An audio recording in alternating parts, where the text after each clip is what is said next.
Hello friends, ನಮಸ್ಕಾರ. ಎಲ್ರಿಗೂ ಚಾನಲ್ಗೆ ಸ್ವಾಗತ ಮಾಡ್ತಾ ಇವತ್ತಿನ ವಿಡಿಯೋನ ಶುರು ಮಾಡ್ತಾ ಇದ್ದೇನೆ. ಸೊ ನಾನು ನನ್ನ ಬೆಳಗಿನ ಒಂದು ರೂಟೀನನ್ನು ಇವತ್ತು ನಿಮ್ಮ ಜೊತೆ ಶೇರ್ ಮಾಡ್ತಾ ಇದ್ದೇನೆ. ಮನೆಯ ಒಂದು ಸಲದ ಬೆಳಗಿನ ಗಡಿಬಿಡಿ ಕೆಲಸಗಳನ್ನೆಲ್ಲ ಮಾಡಿ ಮಕ್ಕಳನ್ನೆಲ್ಲ ಸ್ಕೂಲಿಗೆ ಕಳಿಸಿಬಿಟ್ಟು ನಾವು ನಮ್ಮ ರೂಟೀನ್ ಕೆಲಸವನ್ನು ಶುರು ಮಾಡ್ಕೊಳ್ತೇವೆ.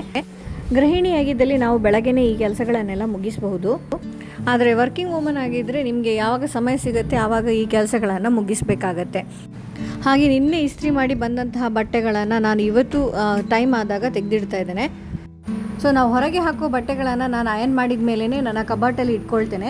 ಯಾಕಂತೇಳಿದರೆ ಇದು ಫೋಲ್ಡ್ ಮಾಡಿ ಆರ್ಗನೈಸ್ ಮಾಡಿ ಇಡಲಿಕ್ಕೆ ತುಂಬಾ ಸುಲಭ ಅನಿಸ್ತದೆ. ನೀವು ಈಗ ನೋಡಬಹುದು ನಾನು ಯಾವ ಥರ ಬಟ್ಟೆಯನ್ನು ಆರ್ಗನೈಸ್ ಮಾಡಿ ಇಟ್ಟಿದ್ದೇನಂತ. ಬಟ್ಟೆನ ಫೋಲ್ಡ್ ಮಾಡಿ ಇಡಲಿಕ್ಕೆ ಕೂಡ ನಾನು ಈ ಥರದ ಆರ್ಗನೈಸರ್ಸನ್ನು ಬಳಸ್ತಾ ಇದ್ದೇನೆ. ಹಾಗೆ ಬೆಡ್ನ ಕಂಡೀಷನ್ ಕೂಡ ನೋಡಬಹುದು. ಮಕ್ಕಳು ಎಲ್ಲವನ್ನು ಚಲಾಪಿಲಿಯಾಗಿ ಬಿಟ್ಟು ಹೋಗಿದ್ದಾರೆ. ಇದನ್ನು ಕೂಡ ಇವತ್ತು ಆರ್ಗನೈಸ್ ಮಾಡ್ಕೊಳ್ತೇನೆ. ಅದೇ ರೀತಿ ಮಾನ್ಸೂನ್ ಕೂಡ ಸ್ಟಾರ್ಟ್ ಆಗಿದೆ. ಹಾಗಾಗಿ ಇವತ್ತು ಸ್ವಲ್ಪ ಮಳೆ ಕಮ್ಮಿ ಇರೋದ್ರಿಂದ ನಾನು ಬೆಡ್ಶೀಟ್ ಕೂಡ ವಾಶ್ ಮಾಡ್ಕೊಳ್ತೇನೆ.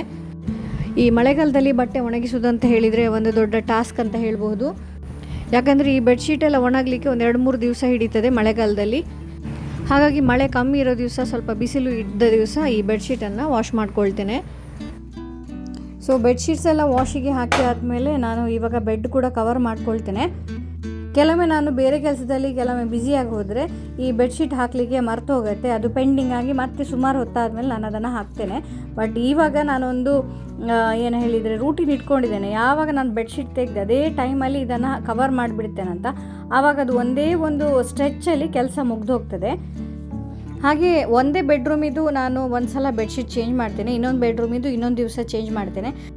ಯಾಕೆಂದರೆ ಮಳೆಗಾಲ ಆದ ಕಾರಣ ಎಲ್ಲ ಬೆಡ್ಶೀಟನ್ನು ಒಂದೇ ಟೈಮಲ್ಲಿ ತೆಗೆದುಬಿಟ್ಟು ವಾಶ್ ಮಾಡಿದರೆ ಅದು ಒಣಗಲಿಕ್ಕೆ ಹಾಕಲಿಕ್ಕೆ ಸ್ಪೇಸ್ ಕೂಡ ಕಮ್ಮಿ ಆಗುತ್ತೆ. ಅದು ಅಲ್ಲದೆ ಅದು ಪ್ರಾಪರಾಗಿ ಒಣಗೋದಿಲ್ಲ.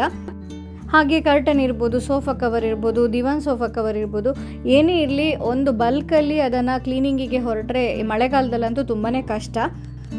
ಹಾಗೆ ಪ್ರತಿ ಸಲ ಈ ಕೆಲಸವನ್ನು ಪಾರ್ಟ್ ಬೈ ಪಾರ್ಟ್ ಮಾಡಿದರೆ ಮನೆ ಕೂಡ ನಾವು ಕ್ಲೀನಾಗಿ ಇಟ್ಕೊಳ್ಬಹುದು. ಸೊ ಆ್ಯಕ್ಚುಲಿ ನಮ್ಮ ಮನೇಲಿ ಯಾವುದೇ ಸೀಸನ್ ಇರಲಿ ಧೂಳಂತೂ ಗ್ಯಾರಂಟಿ ಇದ್ದೇ ಇರುತ್ತೆ. ಆದರೆ ಇವಾಗ ರೈನಿ ಸೀಸನಲ್ಲಿ ಜಾಸ್ತಿ ಮಾಯ್ಶ್ಚರ್ ಇರೋದ್ರಿಂದ ಕೆಲವು ಕಡೆ ಫಂಗಸ್ ಕೂಡ ಬರ್ತದೆ, ಅದು ಕೂಡ ಕ್ಲೀನ್ ಮಾಡ್ಕೊಳ್ಬೇಕು. ಹಾಗೆ ನಾನು ನನ್ನ ಬೆಡ್ಡನ್ನು ಇವಾಗ ರೆಡಿ ಮಾಡ್ಕೊಂಡಿದ್ದೇನೆ. ಸೊ ಒಂದು ಸಲ ಎಲ್ಲ ಕ್ಲೀನಾಗಿ ನೀಟಾಗಿ ಇಟ್ಕೊಂಡ್ಮೇಲೆ ಏನೋ ಒಂದು ರಿಲ್ಯಾಕ್ಸಿಂಗ್ ಅಂತ ಅನಿಸ್ತದೆ, ಮನಸ್ಸಿಗೆ ತುಂಬ ಖುಷಿ ಆಗ್ತದೆ. ಸೊ ಇದೆಲ್ಲ ಕೆಲಸ ಮುಗಿತಾ ಇದ್ದ ಹಾಗೆ ಇನ್ನು ಒಣಗಿದ ಬಟ್ಟೆ ಅದನ್ನು ಕೂಡ ನಾನೀಗ ಫೋಲ್ಡ್ ಮಾಡ್ಕೊಳ್ಬೇಕು. ಇಲ್ಲ ಅಂತ ಹೇಳಿದರೆ ಈ ವೆಟ್ ಕ್ಲೋತನ್ನು ಹಾಕಲಿಕ್ಕೆ ಇವಾಗ ಸ್ಪೇಸ್ ಮಾಡ್ಕೊಳ್ಬೇಕಾಗ್ತದೆ. ಮಳೆ ಸ್ವಲ್ಪ ಕಮ್ಮಿ ಇದ್ದದ್ರಿಂದ ಈ ಬಟ್ಟೆಗಳೆಲ್ಲ ಒಣಗಿದ್ದಾವೆ. ಹಾಗೆ ನಾನು ಬಟ್ಟೆಗಳನ್ನೆಲ್ಲ ಸಾರ್ಟ್ಔಟ್ ಮಾಡ್ಕೊಳ್ತೇನೆ. ಸೊ ಆ್ಯಕ್ಚುಲಿ ಐನಿಂಗಿಗೆ ಹೋಗೋ ಬಟ್ಟೆಗಳನ್ನೆಲ್ಲ ನಾನು ಒಂದು ಲಾಂಡ್ರಿ ಬಾಸ್ಕೆಟಲ್ಲಿ ಹಾಕಿಡ್ತೇನೆ. ಉಳಿದೆಲ್ಲ ಬಟ್ಟೆಗಳನ್ನು ನೀಟಾಗಿ ಮಡಚಿ ನಾನು ಅದರ ಸ್ಪೇಸಲ್ಲಿ ಆರ್ಗನೈಸ್ ಮಾಡಿ ಆವಾಗಲೇ ಇಟ್ಕೊಳ್ತೇನೆ. ಇದರಿಂದ ಟೈಮ್ ಕೂಡ ಸೇವ್ ಆಗುತ್ತೆ ಹಾಗೂ ಮನೆ ಆರ್ಗನೈಸ್ಡ್ ಆಗಿ ಇರ್ತದೆ. ಹಾಗೆ ಕಿಚನ್ಗೆ ಬಂದು ನೋಡುವಾಗ ಕೆಲವೊಂದು ಕಂಟೈನರ್ಗಳು ಖಾಲಿಯಾಗಿವೆ, ಅವನ್ನೆಲ್ಲ ನಾನು ಇವಾಗ ರಿಫಿಲ್ ಮಾಡ್ಕೊಳ್ತೇನೆ. ಹೆಚ್ಚಾಗಿ ನಾನು ನನಗೆ ರಜೆ ಇರುವಾಗ ಈ ಥರ ಪೆಂಡಿಂಗ್ ಕೆಲಸಗಳನ್ನೆಲ್ಲ ಕಂಪ್ಲೀಟ್ ಮಾಡ್ಕೊಳ್ತೇನೆ. ಇದರಿಂದ ನನಗೆ ಬೇರೆ ದಿವಸದಲ್ಲಿ ಕುಕ್ ಮಾಡುವಾಗೆಲ್ಲ ತುಂಬಾ ಸುಲಭ ಆಗ್ತದೆ. ಇನ್ನು ಬೇಳೆಕಾಳುಗಳೆಲ್ಲ ನೋಡಿ ಇವಾಗ ಖಾಲಿಯಾಗಿತ್ತು, ಅದನ್ನೆಲ್ಲ ನಾನು ಇವಾಗ ರಿಫಿಲ್ ಮಾಡ್ಕೊಳ್ತಾ ಇದ್ದೇನೆ. ಸೊ ಲಾಸ್ಟ್ ಟೈಮ್ ತಂದಿದ್ದ ಗ್ರೋಸರಿ ಪ್ಯಾಕೆಟ್ ಎಲ್ಲ ಖಾಲಿಯಾಗಿರಲಿಲ್ಲ, ಅದನ್ನೆಲ್ಲ ನಾನು ತೆಗೆದಿಟ್ಟಿದ್ದೆ. ಅದನ್ನು ಇವಾಗ ಈ ಕಂಟೈನರ್ನಲ್ಲೆಲ್ಲ ಫಿಲ್ ಮಾಡ್ಕೊಳ್ತಾ ಇದ್ದೇನೆ. ಹೊಸ ಗ್ರೋಸರಿ ಪ್ಯಾಕೆಟ್ ಓಪನ್ ಆಗಿ ಅದನ್ನು ಕಂಟೈನರಲ್ಲಿ ಹಾಕಿಟ್ರೂ ಕೂಡ ಸ್ವಲ್ಪ ಪಾರ್ಟ್ ಉಳಿತದಲ್ಲ, ಅದನ್ನು ಈ ಥರ ನಾನು ಇನ್ನೊಂದು ಬಾಕ್ಸಲ್ಲಿ ಹಾಕಿಟ್ಕೊಳ್ತೇನೆ. ಇನ್ನು ಹೆಚ್ಚಿನ ಬೇಳೆಕಾಳುಗಳನ್ನು ನಾನು ಫ್ರಿಜ್ಜಲ್ಲಿ ಸ್ಟೋರ್ ಮಾಡ್ಕೊಳ್ತೇನೆ. ಇದರಿಂದ ಇದು ಬೇಗ ಹಾಳಾಗದೆ ನನಗೆ ಲಾಂಗ್ ಟೈಮ್ ಇದನ್ನು ಯೂಸ್ ಮಾಡಲಿಕ್ಕೆ ಆಗ್ತದೆ. ಹಾಗೆ ಆಯಿಲ್ ಕಂಟೈನರಲ್ಲಿ ಕೂಡ ಆಯಿಲ್ ಖಾಲಿಯಾಗಿತ್ತು, ಅದನ್ನು ನಾನು ರೀಫಿಲ್ ಮಾಡ್ಕೊಳ್ತೇನೆ.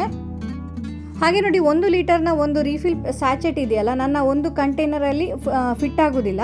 ಹಾಗಾಗಿ ನಾನು ಅದನ್ನು ಇನ್ನೊಂದು ಕಂಟೈನರಿಗೆ ಟ್ರಾನ್ಸ್ಫರ್ ಮಾಡ್ಕೊಳ್ತೇನೆ. ಹಾಗೆ ಪ್ಯಾಕೆಟಲ್ಲಿ ಎಕ್ಸ್ಟ್ರಾ ಉಳಿದಿರೋ ಈ ಎಣ್ಣೆನ ನಾನು ಈ ರೀತಿಯಲ್ಲಿ ಸ್ಟೋರೇಜ್ ಮಾಡಿ ಇಟ್ಕೊಳ್ತೇನೆ. ಇನ್ನು ಯೂಸ್ ಮಾಡುವಾಗ ಸಹ ಹಾಗೆ ಒಂದು ಕಂಟೈನರ್ನ ಎಣ್ಣೆ ಮುಗ್ದ ಮೇಲೇ ಇನ್ನೊಂದು ಕಂಟೈನರಿಂದ ನಾನು ಅದನ್ನು ಯೂಸ್ ಮಾಡಲಿಕ್ಕೆ ಸ್ಟಾರ್ಟ್ ಮಾಡ್ತೇನೆ. ಇನ್ನು ಆಯಿಲ್ನ ಕಂಟೈನರ್ನ ಸಪ್ರೇಟಾಗಿ ಕ್ಲೀನ್ ಮಾಡಲಿಕ್ಕೆ ಬೇರೆ ಒಂದು ಟೈಮ್ ತಗೊಳ್ಬೇಕಾಗಿಲ್ಲ. ಈ ಥರ ರೀಫಿಲ್ ಮಾಡುವಾಗಲೇ ಅದರ ಕ್ಲೀನಿಂಗ್ ಕೂಡ ಮಾಡಬಹುದು. ಹಾಗೆ ಇನ್ನು ದೊಡ್ಡ ಕಂಟೈನರಲ್ಲಿ ಕೂಡ ಗ್ರಾಸರೀಸನ್ನೆಲ್ಲ ನಾನು ಇವಾಗ ಫಿಲ್ ಮಾಡ್ಕೊಳ್ತಾ ಇದ್ದೇನೆ. ಹಾಗೆ ಈ ಕೆಲಸಗಳನ್ನು ಮುಗಿಸ್ತಾ ನಾನು ಸ್ವಲ್ಪ ನನ್ನ ಬಾಲ್ಕನಿಯ ಗಾರ್ಡನ್ ಹತ್ರ ಬಂದಿದ್ದೆ. ಯಾಕಂತ ಹೇಳಿದರೆ ಮಳೆಗಾಲ ಅಲ್ವಾ, ಕೆಲವೊಂದು ಗಿಡಗಳು ತುಂಬಾ ಎಕ್ಸ್ಟ್ರಾ ಗ್ರೋತ್ ಆಗಿವೆ ಹಾಗೂ ಕೆಲವೊಂದಕ್ಕೆ ಕಟ್ಟಿಂಗ್ ಕೂಡ ಬೇಕು. ಈ ಟೈಮಲ್ಲೇ ಅದರ ಕಟ್ಟಿಂಗ್ಸ್ ಎಲ್ಲ ಮಾಡಿಬಿಟ್ಟು ಎಕ್ಸ್ಟ್ರಾ ನಮಗೆ ಏನು ಪ್ಲ್ಯಾಂಟ್ಸ್ ಎಲ್ಲ ಸಿಗುತ್ತೆ ಅದನ್ನೆಲ್ಲ ಬೇರೆ ಪಾಟಲ್ಲಿ ರೀಪಾಟ್ ಮಾಡ್ಕೊಳ್ಬೋದು. ಸೊ ಮುಂಚೆಯಿಂದಲೇ ಅಷ್ಟೇ, ಮಳೆಗಾಲದಲ್ಲಿ ಯಾವುದೇ ಗಿಡ ನೆಟ್ಟರೂ ಚಿಗುರುತ್ತದೆ ಅಂತ ಹೇಳ್ತಾರಲ್ಲ, ಆದ ಕಾರಣ ನಾನು ಇವಾಗ ಇದರ ಕಟಿಂಗ್ ಮಾಡ್ತಾ ಇದ್ದೇನೆ. ಸೊ ಇವಾಗ ನನ್ನ ಹತ್ರ ಇರುವಂಥ ಈ ಪಿಂಕ್ ಕಲರ್ ಸಿಂಗೋನಿಯಂ ಪ್ಲ್ಯಾಂಟ್ ಉಂಟಲ್ಲ, ತುಂಬಾ ಗ್ರೋ ಆಗಿ ಇನ್ನೊಂದು ಪಾಟಿಗೆ ಇಳಿತಾ ಇತ್ತು. ಫಸ್ಟಿಗೆ ಅದನ್ನು ಕಟಿಂಗ್ ಮಾಡಿ ನಾನು ಇನ್ನೊಂದು ಪಾಟಲ್ಲಿ ನೀರಲ್ಲಿ ಹಾಕಿಟ್ಟಿದ್ದೇನೆ, ನೀವು ಕಾಣಬಹುದು.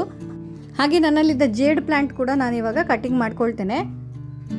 ಫ್ರೆಂಡ್ಸ್, ಇವತ್ತಿನ ಈ ಒಂದು ವಿಡಿಯೋವನ್ನು ಇಲ್ಲಿಗೆ ಮುಗಿಸ್ತಾ ಇದ್ದೇನೆ. ಮತ್ತೊಂದು ವಿಡಿಯೋದಲ್ಲಿ ನಿಮ್ಮನ್ನು ಸಿಗ್ತೇನೆ. ಅಲ್ಲಿಯವರೆಗೂ take care and bye. Thank you for watching.